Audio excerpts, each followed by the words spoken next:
శ్రీదేవి భాగవతం ఇళాకృత దేవీ స్తుతి.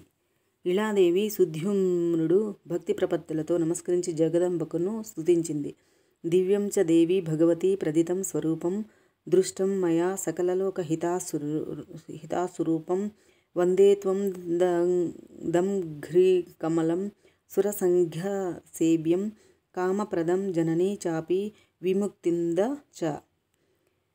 జగన్మాత, త్రిమూర్తులు, దిక్పాలకులు, దేవతలు, మహర్షులు, మునీశ్వరులే నిన్ను తెలుసుకోలేక మోహ విభ్రాంతిలో పడిపోతుంటే ఇక మానవుల మాత్రం మాట చెప్పాలా? సృష్టిలో కనిపించే ఐశ్వర్యం అంతా నువ్వే.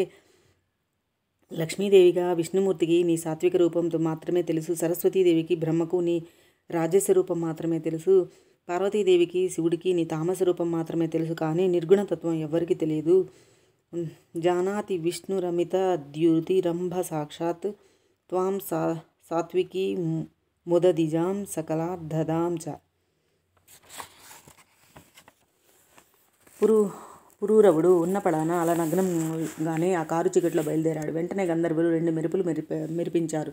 అతడు నగ్నంగా కనిపించాడు. ఊర్వశి చూసింది. గంధర్వులు ఆ గొర్రె పిల్లలను అంతంత దూరాన వదిలి వెళ్ళిపోయారు. పురూరవుడు వాటిని తీసుకుని శయనమందిరానికి తిరిగి వచ్చాడు. ఊర్వశి లేదు. సమయభంగం అయ్యిందే కనుక వెళ్ళిపోయింది. పురూరవుడు ఎంతగానో విలపించాడు. అంతటా అన్వేషించాడు. కామమోహితుడై దేశాలు తిరిగాడు. భూగోళం గాలించాడు.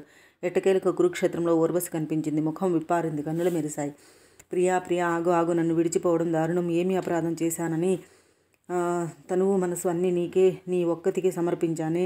నీకే దాసుడుగా మెలిగానే. ఇంత దూరం తీసుకొచ్చావు. ఇటు చూడు, దయచేసి అనుగ్రహించు. నువ్వు కాదంటే ఈ శరీరాన్ని ఇక్కడే వదిలేస్తాను. కాకులు కుక్కలు పొడుచుకు తింటే తినని మతి చెలించిన వాడిలా పురూరవుడు విలపిస్తున్నాడు. దయనీయంగా రోధిస్తున్నాడు. ఊర్వశి వెనుదిరిగి చూసింది. బాగా అలసిపోయాడు. నీరసంగా ఉన్నాడు.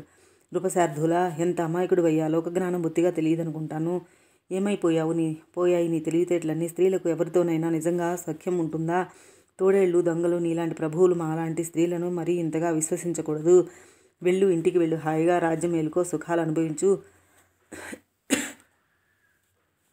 నీ విషాదం ఇప్పుడే ఇక్కడే వదిలే. ఊర్వశి చాలా స్పష్టంగా తత్వోపదేశం చేసింది. అయినా పురూరవుడికి కనువిప్పు కలగలేదు. మోహం వదలలేదు. ఒక స్వైరిని స్వేచ్ఛగా తిరిగెదిరి స్నేహాన్ని నిజమని నమ్మి దుఃఖం కొని తెచ్చుకున్నాడు. అలా విలిపిస్తూనే ఉన్నాడు. మహాముల్లారా, ఇది ఊర్వశి పురూరవుల గాథ. వేదంలో మరింత విపులంగా ఉంది. నేను సంక్షిప్తంగా చెప్పాను. తన సమీపానికి వచ్చిన ఘృతాసిని చూసి వ్యాసుడు ఈ ఊర్వశి కథను తలుచుకున్నాడు. ఏమి చేయాలో తోచలేదు. ఆ అప్సరసను లొంగకూడదని మాత్రం అనుకున్నాడు. ఘృతాచి కూడా ఇంకొంచెం చనువు తీసుకోవడానికి జంకింది. శపిస్తాడేమోనని భయపడింది. చిలక రూపం ధరించింది. అటు ఇటు గెంతింది. మరింత అద్భుతంగా కనిపించింది. వ్యాసుడు మరింతగా కలవరపడ్డాడు. తనువంతా మన్మథ వివశం అయ్యింది. సర్వాంగాలు స్వాధీనం చేసుకొని తిరుగుబాటు చేస్తున్నట్లు అనిపించింది.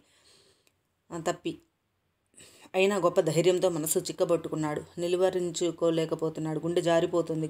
ఘృతాచి అంటోంది. అరణిలో అగ్నిమదనం జరుగుతోంది. వేగం పెరిగింది. వీర్యస్ఖలనం అయ్యింది. అరణిలో పడింది. చిలకడం కొనసాగింది. అరణి నుంచి పుత్రుడు జన్మించాడు. ముమ్మూర్తులా వ్యాసుడే. వ్యయంతో బగ్గుమన్న యాగాగ్నిలాగా ఉన్నాడు. వ్యాసుడు నివ్వెరపోయాడు. ఏమిటది అని క్షణకాలం ఆలోచించాడు. శివుడిచ్చిన వరం జ్ఞాపకం వచ్చింది. అరణి గర్భ సంభూతుడు తేజోరూపి పుత్రుడు జన్మించాడని సంబరపడ్డాడు. మరోలా అగ్నిలా ఉన్నాడని మురిసిపోయాడు. గంగాజలంతో స్నానం చేయించాడు. జాతకర్మలు నిర్వహించాడు. ఆకాశం నుండి పుష్పవృష్టి కురిసింది. దేవదందువులు మ్రోగాయి. గంధర్వులు గానం చేశారు. అప్సరసలు నృత్యం చేశారు. విద్యాధర నారద తుమ్మురులు తండ్రి కొడుకులను స్తుతించారు. తండ్రి కోసం కృష్ణాజనము దండక మండలములు ఆకాశం నుంచి ఆవిర్భవించాయి. అంతరిక్షాత్ పాతోర్వ్యాం దండః కృష్ణాజనం శుభం కమండలుస్తదా దివ్య సుఖ స్యార్థే ద్విజోత్తమ. వెనువెంటనే ఆ బాలుడు మహా తేజస్విగా ఎదిగాడు. శాస్త్రీయంగా ఉపనయనం జరిగింది. తండ్రికి లాగానే ఇతడికి పుట్టుకతోనే వేదాలన్నీ బుద్ధిస్తమయ్యాయి. సుఖీ రూపం ధరించిన ఘృతాచిని చూడడం వల్ల జన్మించాడు కనుక సూతుడికి సుకుడు అని నామకరణం చేశారు వ్యాసుడు. బృహస్పతిని గురుడుగా వరించి బ్రహ్మచర్య దీక్ష ఇప్పించాడు. సకల వేదాంగాలను ధర్మశాస్త్రాలను సమగ్రంగా బృహస్పతి ఆశ్రమంలో గురుకుల పద్ధతిలో అభ్యసించాడు శుకుడు. చదువు పూర్తి అయ్యింది. గురుదక్షిణ చెల్లించి తిరిగి వ్యాసాశ్రమానికి వచ్చాడు. సంబరపడుతూ తండ్రి ఎదురు వెళ్లి ప్రేమగా కౌగిలించుకొని శిరస్సు మూర్కొన్నాడు. కుశలం అడిగి చదువు సంధ్యల విషయం అడిగి తెలుసుకుని మురిసిపోయాడు. అందమైన ఒక మునికన్యను చూసి శుకుడికి వివాహం చేయాలనుకున్నాడు.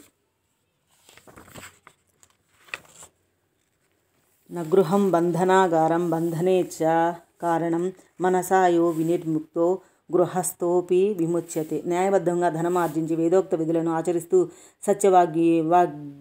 వాగ్నియమం పాటిస్తూ శుచిగా జీవించినట్టయితే గృహస్థుడికి కూడా మోక్షం లభిస్తుంది. అతడు సంసారంలో ఉన్నప్పటికీ ముక్తుడే.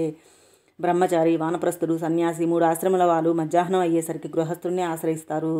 సత్యవాదులై శుచిగా శ్రద్ధగా అన్నదానాదికం చేస్తూ గృహమేదులు తక్కిన ఆశ్రమాల వారికి మహోపకారం చేస్తున్నారు. గృహస్థాశ్రమం అన్నింటిలోకి ఉత్తమోత్తమం. అందుకు మించిన ధర్మం లేదు. అందుకే వశిష్ఠుడు మొదలైన జ్ఞానులు ఎందరెందరో గృహమేదులయ్యారు. వేద మార్గంలో పయనించే గృహస్థులకు స్వర్గము, మోక్షము, ఉత్తమ జన్మ ఏది కోరుకుంటే అది లభిస్తుంది. బిడ్డ, ధర్మవేత్తలు ఒక మాట చెప్పారు. ఒక ఆశ్రమం నుంచి ఒక ఆశ్రమానికి అధిరోధించాలి అని. నువ్వు బ్రహ్మచర్యాశ్రమంలో ఉన్నావు. ఇప్పుడు గృహస్థాశ్రమంలోకి ప్రవేశించాలి. అటుపైన వానప్రస్థాన్యాదులు. అంతేగాని దుముకుళ్ళు చెల్లవు. అందుచేత గార్గ్యపత్న్యాగ్నిని సముపాసించు. దేవతలను, పితృదేవతలను, మనుష్యులను ఆరాధనలతో సంతృప్తిపరచు. పుత్రుని పొంది అతని గృహస్థుని చెయ్యి. వానప్రస్థం స్వీకరించి అది పూర్తి చేసి సన్యాసాశ్రమంలో ప్రవేశించు. ఇంద్రియాలున్నాయే, ఇవి అవ్వడానికి 5 కానీ గొప్ప మాదక ద్రవ్యాలు. అందులోనూ అవివాహితుడిని మరీ ఇబ్బంది పెడతాయి. ఇంద్రియాణి మహాభాగ మాదకాని సునిశ్చితం అదారస్య దురంతాని పంచైవ మనసా సహ. అందుచేత వివాహం చేసుకో. ఇంద్రియ జయం కోసం తపస్సు చేసి విశ్వామిత్రుడు చూడు 3000 సంవత్సరాల పాటు నిరాహారుడై తపస్సు చేసి ఇంద్రియాలను జయించాడు. అయినా మేనకను చూసి మోహితుడయ్యాడు. శకుంతల జన్మించింది. నా తండ్రి పరాశరుడు నావ మీద నదిని దాటుతూ దాసరాజు కూతుర్ని చేపల కంపు కొడుతూ నల్లగా ఉండే సత్యవతిని చూసి మదనబాణ పీడితుడయ్యాడు. వెంటనే చేపట్టాడు. బ్రహ్మదేవుడు కూడా సొంత కూతురునే చూసి మోహపడ్డాడు. రుద్రుడు వారించాడనుకో. కాబట్టి నువ్వు వివాహం చేసుకో. కులము, రూపము ఉన్న కన్యను పెళ్ళాడు. వేద మార్గంలో పయనించు. వ్యాసుడు ఇంత విపులంగా ఉపదేశం చేసినా శుకుడిలో మార్పు రాలేదు. అతడి నిర్ణయం మారలేదు. ఖచ్చితంగా చెప్పాడు. తండ్రి, నువ్వు 1000 చెప్పు, 1,00,000 చెప్పు, నేను మాత్రం గృహస్థాశ్రమం స్వీకరించను. అది దుఃఖకరం, వల లాంటిది, నిత్యబంధనం. అందులో పడితే ధనచింత తప్ప మరొకటి ఉండదు. పోనీ అని ధన సంపాదన చేయకపోతే, నిర్ధరుడుగా ఉండిపోతే తన వాళ్లే తనను హింసిస్తారు, పీడిస్తారు. ఇంద్రుడంతటి వాడికే సుఖం లేదంటే ఒక ఇతరుల సంగతి చెప్పాలా? ఇంద్రుడు అన్ని విధాలా సంపన్నుడే, త్రిలోకాధిపతి. ఆ పీఠాన్ని, ఆ సంపదను కాపాడుకోవడానికి అతడు పడే పాటలు ఇన్నీనా? ఎవరు తపస్సు చేసుకుంటున్నా అతడికి దుఃఖమే. ఎన్ని విఘ్నాలు కల్పిస్తాడో. సాక్షాత్తు లక్ష్మీదేవికి మగడై విష్ణుమూర్తి సుఖపడుతున్నాడంటావా? ఎప్పుడూ దానవులతో జగడాలు, యుద్ధాలును. బ్రహ్మదేవుడి పరిస్థితి ఇంతేనాయా? తపస్విలైన రాక్షసులకు వరాలు ఇస్తే ఒక తంట, ఇవ్వకపోతే ఒక తంట. పార్వతీపతి అవస్థ ఇంత కన్నా మెరుగేమీ కాదు. అందుకే ఈ ముగ్గురు ఎప్పుడు తపస్సులు చేసుకుంటూనే ఉంటారు. ఇంతటి ధనవంతులే సుఖనిద్రకు నోచుకోలేదంటే నిర్ధనులైన మామూలు మనుషుల సంగతి వేరే చెప్పాలా? కదా చిన్న సుఖీ సేతే ధనవానస్పి లోలుపః నిర్ధనస్తు కథం తాత సుఖం ప్రాప్నోతి మానవః. అన్నీ తెలిసి ఓ మహర్షి, నన్ను నీ కుమారుణ్ణి ఈ సంసార కోపంలోకి దింపాలని చూస్తున్నావా? నీకిది భావ్యమా? సంసారంలో సుఖాలు లేకపోగా అన్ని దుఃఖాలేనాయా? జన్మదుఃఖం, జరాదుఃఖం, మరణ దుఃఖం, మలమూత్రాలు నిండిన గర్భవాసం చేయడం, పునరుద్ధుకం. వీటన్నిటికన్నా మించింది దుఃఖం మరొకటి లేదు. అది తృష్టలోభ దుఃఖం. సంసార పోషణ కోసం ధన సహాయం కోరి పరుల దగ్గర చేయి చాచడం మరణాన్ని మించిన దుఃఖం. ఇలా సంపాదించి జీవించి విపురులు బుద్ధిబలం బొత్తిగా లేనివారు, వారి బ్రతుకు దినదిన మరణం, రోజు చావే. ఇన్ని శాస్త్రాలు చదివి మహా విద్వాంసులై వెళ్ళి ధనవంతుల గుమ్మాల్లో నిలబడి వారిని స్తుతించటం, ఇది ఎంత చావు? ఇదంతా ఎందుకట? సంసార పోషణ కోసం. సంసారమే లేకపోతే ఒక పొట్ట నింపుకోవడానికి ఇన్ని దైన్యాలు అవసరం లేదు కదా. హాయిగా అడవుల్లో పళ్ళు నీళ్లతో పొట్ట నింపుకోవచ్చుగా. అందుచేత మరొకసారి మనవి చేస్తున్నాను. సంసారానికి నేను సర్వాత్మన విముఖుణ్ణి.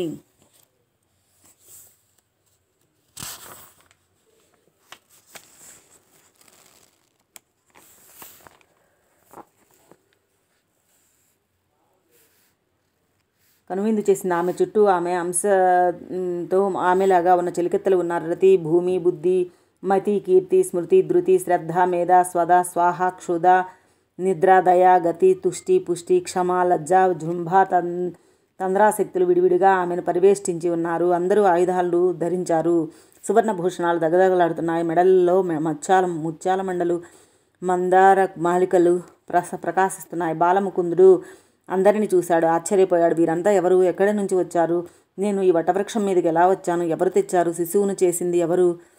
అసలు ఆ మర్రి ఆకు వట పత్రం ఎక్కడి నుంచి వచ్చింది? ఈవిడ నా జననియా లేదా మరేదనియా మాయయా? ఇప్పుడు దర్శనం ఎందుకు ఇచ్చినట్లు? నేను ఇక్కడ ఉండవచ్చునా? ఎటైనా వైదొలగాల? ఏమి మాట్లాడాలి? బాలుణ్ణి కనుక మౌనంగా ఉండిపోనా? సందేహాలు ముసురుకుంటున్నాయి. మహాదేవి గమనించింది. సన్నగా నవ్వుతూ పలకరించింది. విష్ణు, ఏమిటలా విస్తుపోతున్నావు? ఇది ప్రతి ప్రళయంలోనూ జరిగేదే. కాకపోతే మహాశక్తి మహిమ వల్ల నన్ను మరిచిపోతూ ఉంటావు. ఈ పరాశక్తి నిర్గుణ. నువ్వు నేను సాకారులం. నేను సాత్విక శక్తిని గుర్తు తెచ్చుకో. నీ నాభికమలం నుండి ప్రజాపతి బ్రహ్మ జన్మిస్తాడు. తపస్సు చేసి రాజశక్తిని పొందుతాడు. రక్తవర్ణంలో ముల్లోకాలను సృష్టిస్తాడు. నువ్వు వాటిని రక్షిస్తావు. కోపించిన ఆ ప్రజాపతి నొసటి నుండి రుద్రుడు ఉద్భవిస్తాడు. తామసీ శక్తి యుక్తుడై కల్పాంతంలో జగత్సంహారం చేస్తాడు. అందుకని నేను నీ దగ్గరికి వచ్చాను. గుర్తించు. నీ సాత్విక శక్తిని, లక్ష్మిని నీ వక్షస్థలం మీద నిత్యానపాయినిగా నివసిస్తాను. మధుసూదన, స్వీకరించు అంది. సౌరి సంతోషించాడు. కానీ దేవి ఒక సందేహం. ఇందాక స్ఫుటాకారంగా ఒక శ్లోకార్థ భావం వినిపించింది. ఇది రహస్యం, ఇది పరమం, అది శివం. ఆ వాక్యాన్ని ఉచ్చరించిందెవరు? దరిద్రుడికి ధనస్పృహలాగా నేనే దాన్ని స్మరిస్తున్నాను. ఉచ్చరించింది ఎవరో నీకు తెలిస్తే చెప్పు అని అడిగాడు. మహాలక్ష్మి నవ్వుతూ ఇలా సమాధానం చెప్పింది. పుండరీకాక్ష, అది ఉచ్చరించింది ఆదిపరాశక్తి. నువ్వు సాకారంగా ఉన్న నన్ను ఎరుగుదవు, నిరాకారైన పరాశక్తిని ఎరుగవు. అందుకనే పరమగుహ్యమైన మహాకావ్యాన్ని, మహావాక్యాన్ని నీ మీద ప్రేమతో, నీ కోసం, నీ హితం కోసం పరాశక్తి స్వయంగా ఉచ్చరించింది. అది వేదసారం, సూక్ష్మ రూపంలో దేవీ భాగవతం, సకల శుభవహం, సర్వశాస్త్రసారం, మహావిద్యా ప్రకాశకం. దానికన్నా తెలుసుకోగలిగింది ముల్లోకాలలోనూ లేదు. నువ్వు మహాశక్తి, మహాదేవికి ఇష్టుడివి కనుక నీకు ఉపదేశించింది. మరిచిపోక ఎప్పుడూ మననం చేసుకుంటూ ఉండు. సుపుత్ర, సుఖ. అప్పటి నుంచి చతుర్భుహుడు ఆ మహావాక్యాన్ని మంత్రంలా జపిస్తూ ఉన్నాడు. కొంతకాలానికి నాభికమల నుండి చతుర్ముఖుడు జన్మించాడు. అతడికి ఒకప్పుడు రాక్షస భయం పడింది. హరిని శరణు వేడాడు. అతడు యుద్ధం చేసి ఆ రాక్షసులు మధుగైటబవుల్ని ఇద్దరిని సంహరించి మళ్ళీ మునుపటిలాగానే ఆ శ్లోకార్థ భాగాన్ని జపిస్తూ కూర్చున్నాడు. బ్రహ్మకు సందేహం కలిగి, ఏమిటి జపిస్తున్నావు? నువ్వే అందరికంటే అధికుడిగా కదా అని ప్రశ్నించాడు. విష్ణుమూర్తి త్రిమూర్తులకు మూలకారమైన ఆ పరాశక్తి తత్వాన్ని తెలియజెప్పి ఆవిడ శ్లోకార్థ భాగంలో స్వయంగా ఉపదేశించిన మహావాక్యాన్ని జపిస్తూ నన్నాడు. ఆ మంత్రమే దేవీ భాగవతం. ద్వాపరయుగంలో దీనికి విపులీకరణ గ్రంథరూపంలో జరుగుతుంది. నువ్వు కూడా జపించమని ఉపదేశించాడు. అటు తర్వాత బ్రహ్మదేవుడు నారదుడికి ఉపదేశించాడు. నారదుడు నాకు ఉపదేశించాడు. నేను దాన్ని 12 స్కందాల గ్రంథంగా విపులీకరించాను. పుత్రక, వేద సమితమైన ఈ భాగవత పురాణమంతా దేవీ చరిత్ర. ఇది తత్వశాస్త్రం, ఇది ధర్మశాస్త్రం, బ్రహ్మ విద్యా నిధానం, సంసారార్ణవతారకం, అజ్ఞాన నాశనం, జ్ఞాన ప్రకాశకం, శాంతి సుఖదాయకం, దీర్ఘాయుష్యకరం, చదివే వారికి వినేవారికి శుభప్రదం. ఇదిగో స్వీకరించి ఒకసారి శ్రద్ధగా చదువు. నీ యోగ్యత చూసి ఇస్తున్నాను. నీతో పాటు నా శిష్యుడు సూతుడు కూడా, రోమహర్షణ సూతుడు దీన్ని చదువుతాడు. కలిసి చదవండి. 18,000 శ్లోకాల గ్రంథం అని చెప్పి వ్యాసుడు తన దేవీ భాగవతాన్ని శుకుడికి అందించాడు. సౌనకాది మహాముల్లారా, ఆ విధంగా గురుపుత్రుడు శుకుడితో కలిసి నేను ఈ దేవీ భాగవతం చదివాను. సరే, అది అలా ఉంచండి. శుకుడికి అప్పటికి మనశ్శాంతి లభించలేదు. మరింత వికల మనస్కుడయ్యాడు. అందరినీ తప్పించుకొని ఎప్పుడూ ఏకాంతంగా గడుపుతూ ఉన్నాడు. ఏ భావమూ లేని చూపులతో దిక్కులు చూస్తున్నాడు. అటు భోజనాలు కాదు, ఇటు ఉపవాసాలు కాదు. దేని మీద అతడికి ఆసక్తి నిలవడం లేదు. ఏదో బెంగ పెట్టుకున్నట్టు అయిపోయాడు. వ్యాసుడు గమనించాడు. ఒక రోజున పిలిచి విషయం కనుక్కున్నాడు. నాయనా, ఏమిటి ఇది ఇలా అయిపోతున్నావు? ఎప్పుడు ఏదో ఆలోచిస్తూ కూర్చుంటున్నావు. డబ్బు పోగొట్టుకున్నవాడిలాగా ఏదో ధ్యాసలో ఉంటున్నావు. నీ బాధ ఏమిటో చెప్పు. నేనున్నానుగా, కన్నతండ్రిని తీరుస్తాను. మనసులో ఏదో పెట్టుకుంటున్నట్టున్నావు. తొలగించుకో, సుఖపడు, దుఃఖాన్ని వదిలించుకో. శాస్త్రోక్తకమైన జ్ఞానాన్ని స్మరించు. విజ్ఞానానికి బుర్రలో తలుపులు తెరు. నా మాటలతో, నా ఉపదేశాలతో అంతగా నీకు శాంతి లభించకపోతే బయలుదేరు. మిథిల నగరానికి వెళ్ళు. అక్కడ జనక మహారాజు గారు ఉన్నారు. నీ మోహాన్ని, నీ సందేహాలని తొలగిస్తాడు. సమర్థుడు, సత్యసాగరుడు, బ్రహ్మజ్ఞాని, జీవన్ముక్తుడు, అతి శాంత స్వభావుడు, స్వయంగా మహాయోగి, యోగప్రియుడు. వెళ్ళి నీ సందేహాలు తీర్చుకో. వర్ణాశ్రమ ధర్మాలు వగైరా అన్నీ నిస్సంకోచంగా అడిగి తెలుసుకో అని అతడు చెబుతాడు. వ్యాసుడి మాట పూర్తి అయ్యిందో లేదో కుతూలాగా శుకుడు అందుకున్నాడు. మహాత్మా, నువ్వు చెప్పేది అంతా పెద్ద అబద్ధం అనిపిస్తుంది. మిథిలాధిపతి జీవన్ముక్తుడు అనుకుంటున్నావు, బ్రహ్మజ్ఞాని అనుకుంటున్నావు, మళ్ళీ హాయిగా రాజ్యం ఏలుకుంటున్నాడు అంటున్నావు. ఇది ఎలా కుదురుతుంది? అసంభవం. గొడ్రాలికి కొడుకు పుట్టాడు అన్నట్టుంది. అయినా నువ్వు చెబుతున్నావు కనుక నమ్ముతున్నాను. ఆ విడ్డూరం ఏదో చూసి రావాల్సిందే. మిథులకు వెళతాను. సంసారంలో తామరాకు మీద నీటిబొట్టులా ఎలా ఉండగలుగుతున్నాడో తెలుసుకుంటాను. మోక్షం అంటే ఏమిటి? భుక్తి అభుక్తం ఎలా అవుతుంది? కృతం అకృతం ఎలా అవుతుంది? ఇంద్రియాల వ్యవహారాల్ని ఎలా వదిలించుకోవాలి? తల్లి, తండ్రి, భార్య, సోదరి, వేశ్య ఈ భేదాభేదాలు ఎలా నశిస్తాయి?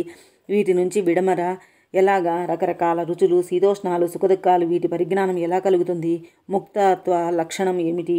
రాజ్య వ్యవహారాలన్నీ చేస్తూ శత్రుమిత్ర భావాలకు అతీతంగా ఎలా ఉంటున్నాడు? ఒక దొంగను ఒక తాపస్సిని సమానంగా ఎలా చూడగలుగుతున్నాడు? అసమబుద్ధి ఉంటే మరి ముక్తత్వం ఎలాగా? ఇవన్నీ తీర్చుకోవాల్సిన సందేహాలు. జీవన్ముక్తుడిని నేను ఇంతవరకు కనివిని ఎరుగను.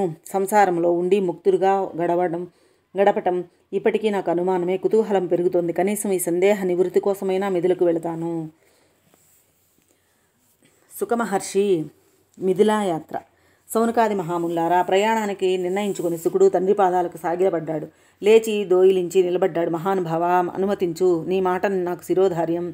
జనకుడు పాలించే విదేహ దేశాలకు వెళుతున్నాను. దండం లేకుండా రాజ్యం ఎలా ఏలుతున్నాడో, దండనం లేకుండా లోకులు ధర్మ మార్గంలో ఎలా నడుస్తున్నారో నా తల్లి గొడ్రాలు అన్నంత విచిత్రంగా ఉంది. ఈ వ్యవహారం వెళ్ళి చూసి రావలసిందే. బయలుదేరుతున్నాను, అనుమతించని అభ్యర్థించాడు. ఆ నిస్సుహుణ్ణి, ఆ జ్ఞానిని వ్యాసుడు గట్టిగా కౌగిలించుకున్నాడు. పుత్రక, బయలుదేరు. నీకు శుభమగుగాక. దీర్ఘాయుష్మస్తు. కానీ నాకొక్క మాట ఇచ్చి మరీ బయలుదేరు. నువ్వు తిరిగి ఇక్కడికే, నా ఆశ్రమానికి రావాలి. మరెక్కడికి వెళ్ళకూడదు. నిన్ను చూస్తూ నేను సుఖంగా బతకాలి. నువ్వే నా పంచప్రాణాలకు పంచప్రాణాలును. కనబడకపోతే బతకలేను సుమా. జనకుడిని దర్శించి సందేహాలన్నీ తీర్చుకొని సుఖంగా తిరిగి వచ్చే అధ్యయన తత్పరుడివై నా కళ్ళ ముందు హాయిగా కాలక్షేపం చెయ్యి. శుకుడు మరోసారి పాదాభివందనం చేసి ప్రదక్షిణ చేసి విల్లు విరిచిన బాణంలా మిథిల వైపు దూసుకుపోయాడు. దేశాలను చూస్తూ, రకరకాల ధర్మాలను, మనుషులను గమనిస్తూ, చెట్టు చేమ తిలకిస్తూ, తాపస యోజక యోగి వానప్రస్థులను దర్శిస్తూ, అడవులు దాటి నదులు దాటి పుణ్యక్షేత్రాలను సేవించి, శైవ పాశుపత సౌర శాక్త వైష్ణవ సాంప్రదాయాలను గుర్తించి, 2 ఏళ్లకు మేరుకు దాటి ఏడాదికి హిమాచలం దాటి మిథిలకు చేరుకున్నాడు. అక్కడ ప్రజల జీవన విధానానికి ఆశ్చర్యపోయాడు. అందరూ ధనవంతులే, సదాచార సంపన్నులే, సుఖమయంగా ధార్మికంగా జీవనం సాగిస్తున్నారు. అలా సంచరిస్తూ ఉంటే ఒక నగర ద్వారం దగ్గర ద్వారపాలకుడు అటకాయించాడు. ఎవరు నువ్వు? నీకేమి పనేమిటి? ప్రశ్నించాడు. శుకుడు నివ్వెరబోయి నిలబడ్డాడు. స్థాణువులా నిలబడ్డాడు. విరగబడి నవ్వుతున్నాడే తప్ప పలుకు ఉలుకు లేదు. దౌవారికుడికి ఏమీ అర్థం కాలేదు. విప్రులా చెప్పు, మాట్లాడవే, మోగవాడివా? ఏ పని మీద ఇటు వచ్చావు? ఉలుకు పలుకు లేకపోతే పని జరగదు. రాజాజ్ఞ లేకుండా ఈ నగరంలోకి పరులెవ్వరూ ప్రవేశించకూడదు. కులశీలాలు ఎటువంటివో తెలియని వ్యక్తికి అస్సలు ప్రవేశం లేదు. నీ తేజస్సు చూస్తుంటే వేదవేత్తవుగా, బ్రాహ్మణుడిగా కనపడుతున్నావు. నీ ఊరు, పేరు, భోగట్ట అంతా చెప్పి ఏ పని మీద వచ్చావో తెలిపి అప్పుడు నీ ఇష్టం హాయిగా సంచరించు. దౌవారిగా, నేను వచ్చిన పని నీ మాటలతోనే ఆగిపోయింది. మిథిలా నగరం చూడటానికి ప్రవేశం దుర్లభమని తేలిపోయింది. మూర్ఖుణ్ణి, ఎంత మోహపడి వచ్చాను. 2 పర్వతాలు దాటి వచ్చాను. 3 ఏళ్లు నడిచి వచ్చాను. నా కన్నతండ్రే నన్ను మోసగించాడు. ఎవరిని అనుకొని ఏమి లాభం? లేదా ఇదొక కర్మఫలం అనుభవించాను.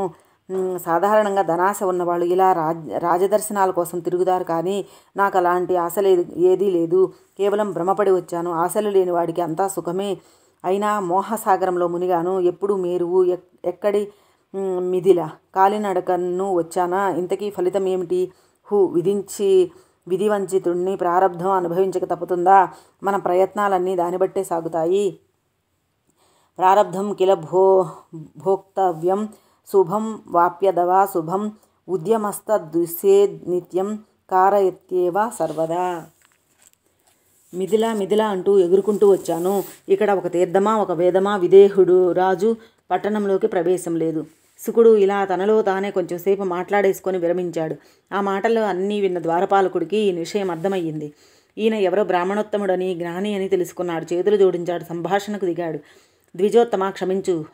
నిన్ను నివారించాను. అపరాధం మన్నించు. నీ ఇష్టం. వెళ్ళు, లోపలికి వెళ్ళు. ఎక్కడికి వెళ్ళాలనుకుంటే అక్కడికి వెళ్ళు. నీ వంటి విముక్తులకు ఓర్పే కదా బలం.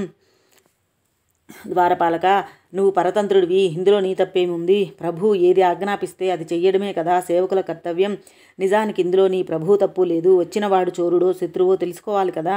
తప్పంతా నాదే. నేను ఇక్కడికి రావడమే తప్పు. పరుల ఇళ్లకు వెళ్ళడం ఎవరికైనా ఎప్పుడైనా చిన్నతనమే కదా. బ్రాహ్మణ సత్తమా, నువ్వు మహాజ్ఞానిలాగా కనపడుతున్నావు. నేను ప్రతీహారిని, అజ్ఞానిని. ఈ లోకంలో ఏది సుఖం, ఏది దుఃఖం, ఏది శుభం, ఏది అశుభం, ఎవడు శత్రువు, ఎవడు మిత్రుడు, ఈ సందేహాలు నన్ను పట్టి పీడిస్తున్నాయి. దయచేసి జ్ఞానోపదేశం చేసి వెళ్ళు. దోవారిక, లోకంలో 2 రకాల మనుషులు ఉంటారు, రాగులు, విరాగులు. వారి మన ప్రవృత్తులు కూడా అలాగే ఉంటాయి. విరాగుల్లో మళ్ళీ 3 రకాల వారుంటారు. పూర్తిగా తెలిసి విరక్తులైన వారు, ఏమీ తెలియక అజ్ఞానంతో విరాగులైన వారు, అటు ఇటు ఊగిసలాడుతూ విరాగులయ్యేవారును. రక్తులు 2 రకాలే, మూర్ఖులు, చతురులను. ఈ చతురుల చాతుర్యం శాస్త్రజన్యము, బుద్ధిజన్యము అని 2 విధాలుగా ఉంటుంది. మతి, యుక్తము, అయుక్తము అని 2 రకాలు. విప్రవర్య, నువ్వేదో చెబుతున్నావు, నాకేమీ అర్థం కావడం లేదు. కొంచెం విపులీకరించి అర్థమయ్యేటట్టు చెప్పు. ప్రతిహారి, సంసారం పట్ల ఎవడికి అనురక్తి ఉంటుందో అతడిని రాగి అంటారు. అతడికి దుఃఖాలు సుఖాలు కూడా పలు విధాలు. ధనం సంపాదించగలిగితే భార్యాపుత్రులు, సమ్మానాలు ఇవన్నీ సుఖాలే. ఆ ధనమే సంపాదించకపోతే ఇవన్నీ దుఃఖాలే. ప్రతిక్షణము అశాంతి. అంచేత అతడికి సుఖ సంపాదకమైన ధనార్జనమే కర్తవ్యం. అతడి సుఖాలకు ఎవడు అడ్డు వస్తే వాడల్లా అతడికి శత్రువే, ఎవడు సహకరిస్తే వాడల్లా మిత్రుడే. చతురుడైన రాగి ఎప్పుడూ దేనికి మోహపడడు. మూర్ఖుడైన రాగి అన్నింటికీ మోహపడతాడు. అది తేడా. ఇక విరక్తులున్నారే, వారికి ఏకాంతమే సుఖం. వేదాంత చింతన, ఆత్మాను చింతనలు వారికి కర్తవ్యాలు. సంసార ప్రాసక్తి వారికి దుఃఖహేతువు. కామక్రోధ పదాదులు అనేకం, శత్రువులు. సంతోషం ఒక్కటే వారికి మిత్రుడు.